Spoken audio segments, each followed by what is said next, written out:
L'idée au départ, c'était de garder une trace de ce que Citroën avait fait. Et Citroën est une marque vraiment atypique. Et je pensais qu'il fallait faire un musée, conserver toutes ces voitures qui étaient vraiment exceptionnelles et qui sortaient de la production nationale et même internationale. Et donc il fallait garder une trace avant que tout soit oublié, puisque ces voitures vieillissent bien sûr.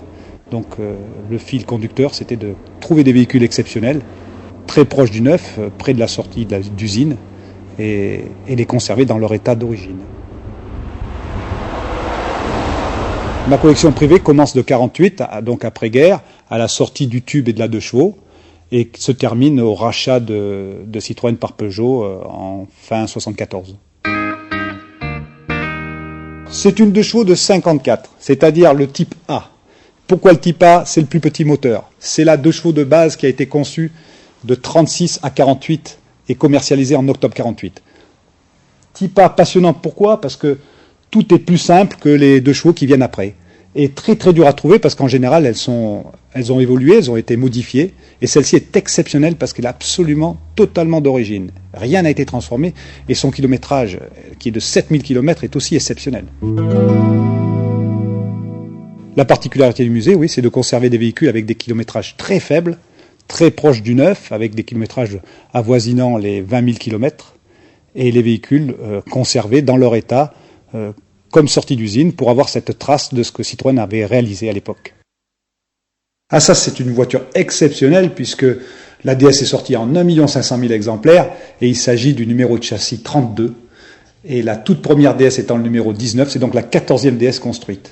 Et à ce moment-là, les voitures étaient montées entièrement à la main. Il faut savoir que sur une DS, il y a 12 000 pièces. 12 000 pièces entièrement montées à la main par 250 personnes. Les chaînes sont arrivées en février 56, nous sommes en octobre 55. La première voiture vendue, c'est le 6 octobre 55 au salon. La première heure, 850 voitures vendues. À la fin de la journée, 12 000 voitures vendues. À la fin du salon, 80 000 voitures vendues. Et cette voiture est une survivante. Voilà, numéro de châssis 32, c'est exceptionnel. Tout le monde dans la DS connaît cette voiture-là, d'autant plus que son état est très proche du neuf, en excellent état d'origine, même si elle a été repeinte.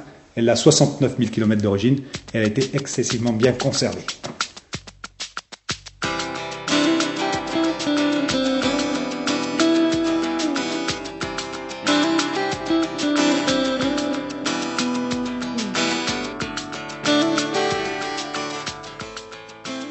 Et cette 2 chevaux qui est de 61, donc 45 ans aujourd'hui, elle n'a que 5800 km d'origine.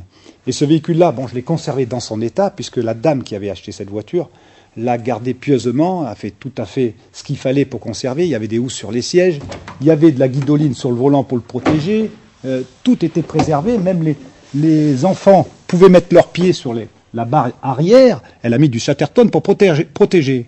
Et cet esprit-là, on le retrouve encore, puisque c'était une infirmière, sous les tapis de sol qui étaient protégés par du sparadrap récupéré au travail, puis c'était une infirmière, pour ne pas abîmer les tapis de sol.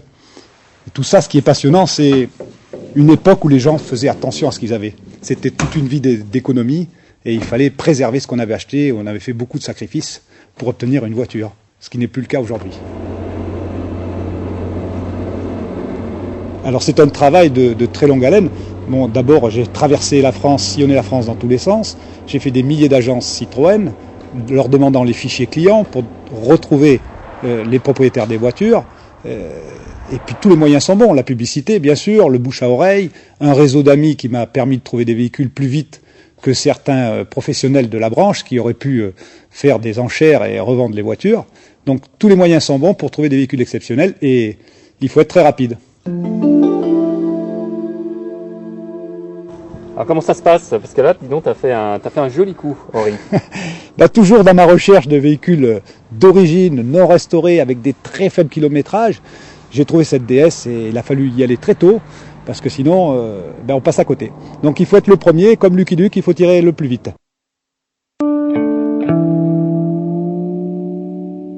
Il y a eu 1365 cabriolets construits par Henri Chaperon, sous l'ordre de l'usine, ce qu'on appelle des cabriolets usines, ou cabriolets de série. Et Citroën avait délégué ce travail à Chaperon, qui était un excellent carrossier, surtout sur des voitures de haut niveau. Et donc, il avait cette tâche de réaliser les cabriolets de série, suivant le dessin de l'ingénieur de Bertoni, qui était le styliste de la maison. c'est pas une fierté, je pense pas que ça se joue là-dessus, c'est la passion de la marque, c'est le plaisir de retrouver un véhicule, de le remettre en ligne, parce que même s'il n'a que 56 000 km, il y a eu beaucoup de choses qui ont été négligées, et il faut les reprendre. Donc il y a cette passion de la mécanique d'une part, et puis ce véhicule, je l'estime qu'il est sauvé, que maintenant il est mis en valeur, et je le fais partager à des passionnés qui viennent ici dans le musée pour voir des choses comme ça, des pièces qui sont difficiles à trouver. Il y a des gens qui viennent spécialement pour voir mes voitures et pour avoir un moment de passion à partager avec moi. Et on va voir dans les détails ce qui nous passionne, ce qui n'apparaît pas toujours dans les livres de passionnés, et c'est là que ça devient intéressant, autant pour eux que pour moi. C'est un échange. C'est pas uniquement quelqu'un qui raconte sa salade. Donc je suis passionné et j'aime bien apprendre des choses et j'en apprends tous les jours.